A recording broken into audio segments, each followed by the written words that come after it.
On va commencer. Bon, Monsieur Bacchini, bonjour. Bonjour. J'ai quelques questions à vous poser sur les contextes institutionnels et réglementations sportives. Tout d'abord, première question, comment s'organise la Fédération française de voile? Alors, tout d'abord, la Fédération française de voile est la représentation officielle de l'ISAF, en Fédération nationale de voile, donc c'est l'autorité nationale de la voile en France. Et puis, deuxième gros point, la Fédération française de voile donc, reçoit délégation du ministère Jeunesse et Sport de par la loi sur le sport pour organiser le sport de la voile en France, donc on a la responsabilité. Donc, la fédération est organisée sur un modèle d'un mouvement associatif, donc avec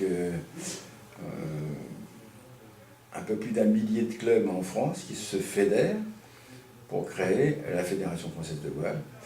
Et la Fédération française de voile qui ne peut pas gérer l'ensemble de ces 1000 clubs en direct, déconcentre par région et par département, donc dans des ligues régionales et des comités départementaux. Donc la Fédération française de voile, c'est un ensemble de ces 1000 et quelques associations locales, plus, ça c'est la particularité du sport de la voile, des associations de classe, qui sont au départ des associations de propriétaires de bateaux, qui ont eux en charge de garder les règles de jauge des bateaux, la conformité des bateaux par rapport à la jauge.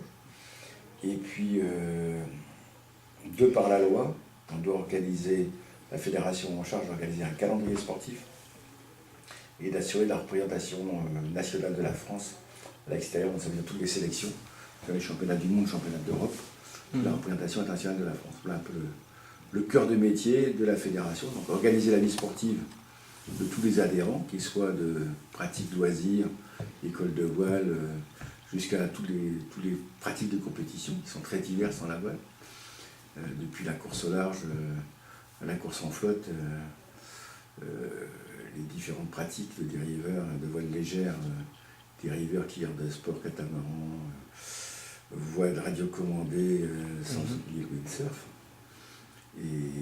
et puis toutes les pratiques d'intersérie en bateau habitable, de match racing, toutes les spécialités de la voile.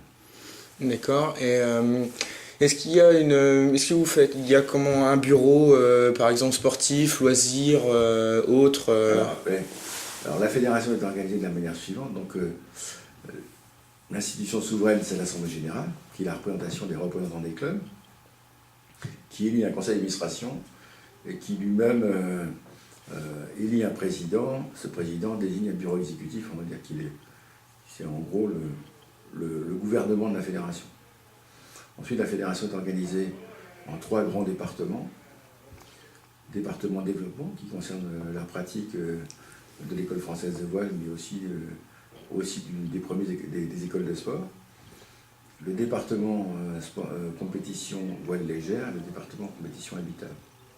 Pour ce faire, il y a une somme de services, donc il y a les services généraux de la fédération, comme toute entreprise associative, une comptabilité, les services juridiques, la formation, les relations internationales, toute une suite de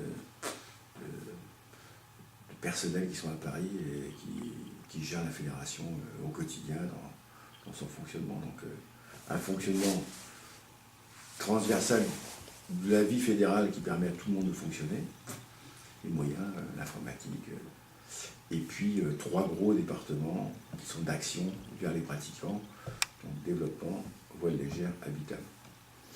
D'accord. Et donc votre rôle au sein de cet organisme Moi je suis membre du bureau, vice-président chargé maintenant depuis quelques jours de l'habitat. D'accord. Autre question, donc, par rapport aux subventions, comment les organisez-vous au sein de la fédération? Alors c'est les subventions ou les recettes de la fédération parce que...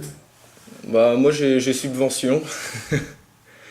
Je sais pas, parce qu'en fait j'ai 3 questions par rapport, j'ai subvention, comment les distribuez-vous et qui sont les partenaires de la FFV et quel rôle ils ont quoi? Je pense qu'il y a un mélange entre le budget, là.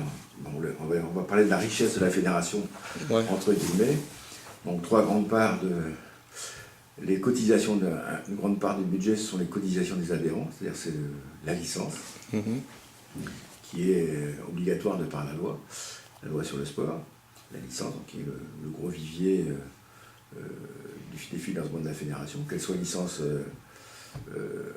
passeport décentralisé, ce qui est mis en place dans les écoles françaises de voile, licence jeune, licence sportive adulte. Ça, c'est une part de financement. Deuxième part de financement, c'est le rapport contractuel que la fédération a avec l'État, qui s'appelle la convention d'objectifs, qui représente une part de financement d'environ 30%. Et le reste sont les partenaires de la fédération. Actuellement, dans ce mandat-ci, nous avons le partenariat des banques populaires, un gros partenariat avec les banques populaires, un gros partenariat avec Orange, plus de petits partenaires, Adidas et quelques autres qui nous aident l'ensemble des dispositifs.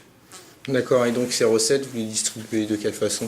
D'abord, elles servent à fonctionner d'abord l'institution. Donc il y a une part importante des recettes de la convention d'objectifs.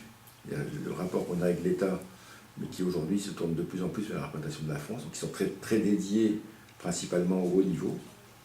Et puis le partenariat, on redistribue, on refait dans les budgets actions, par exemple au championnat de France de voile à la glisse et à l'espoir, on donne de nombreuses voiles dans certaines séries, ils sont dotés d'une inspi ou d'une voile complète, donc on a une flotte cohérente qui porte les couleurs de nos partenaires et qui donne aussi à chaque compétiteur et au club une aide substantielle. Plus les cofinancements qu'on peut assurer au niveau de l'école française de voile avec notre partenaire Orange, où les clubs là, en dotation, ont à la fois des dotations matérielles et des cofinancements, c'est-à-dire qu'on va diminuer les coûts par des achats groupés de matériel, de bateaux, d'équipements, de voiles ou de brassières. On va réduire les coûts parce que la commande va être très importante. Il y aura une part de financement qui sera faite par la fédération, une part de financement qui sera faite par l'association, le club. D'accord. Et donc dernière question, comment... J'ai oublié de vous dire, ouais. Sur la part des licences, une part d'environ 23% de ce qui remonte à la fédération est redonnée aux ligues pour que les ligues aient un budget aussi pour fonctionner. Donc chaque ligue régionale touche une part qui correspond au nombre d'adhérents qu'elle a dans sa région.